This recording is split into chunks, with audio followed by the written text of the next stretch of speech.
Wakil Ketua DPR RI Fadlizon mempertanyakan legalitas bukti rekaman percakapan seorang oknum anggota DPR dengan pejabat Freeport yang didapat Menteri Energi Sumber Daya Mineral Sudirman Said.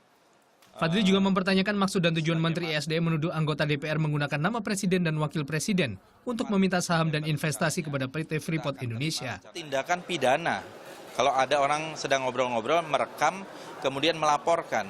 Saya kira orang yang melakukan perekaman ini harus segera dilaporkan pada polisi.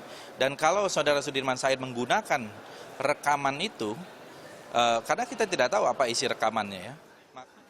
Terkait hal yang sama, Mahkamah Kehormatan Dewan atau MKD usai menggelar rapat pleno tertutup akan menunggu verifikasi tenaga ahli atas laporan Menteri ESDM. MKD pun meminta Menteri ESDM segera menyerahkan bukti rekaman pembicaraan yang dimilikinya.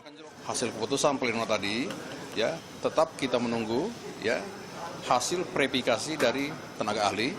Yang pertama, yang kedua, kita tadi menekankan agar Pak Sudirman Said sesegera mungkin memberikan rekaman. Ya, rekaman sesuai dengan transkrip yang kita terima tadi. MKD punya waktu 14 hari untuk melakukan verifikasi. MKD akan mencocokkan rekaman yang asli dengan transkrip sebanyak 3 lembar yang diberikan oleh Menteri ESDM.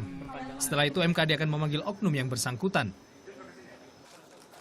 Sebelumnya Senin pagi Menteri Energi Sumber Daya Mineral Sudirman Said melaporkan seorang oknum anggota DPR ke MKD di gedung DPR.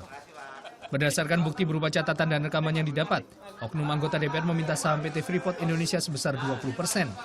Tidak hanya itu, oknum dewan tersebut juga meminta saham 49% proyek pembangkit listrik tenaga air atau PLTA Urumuka di Kabupaten Mimika, Papua.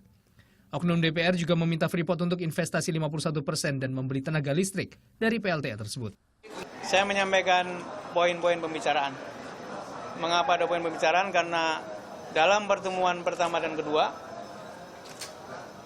anggota ini sudah mengarah pada proses ingin meminta sesuatu. Karena itu kemudian pada yang ketiga dia mencatat dengan baik dan poin-poin itu sudah saya sampaikan.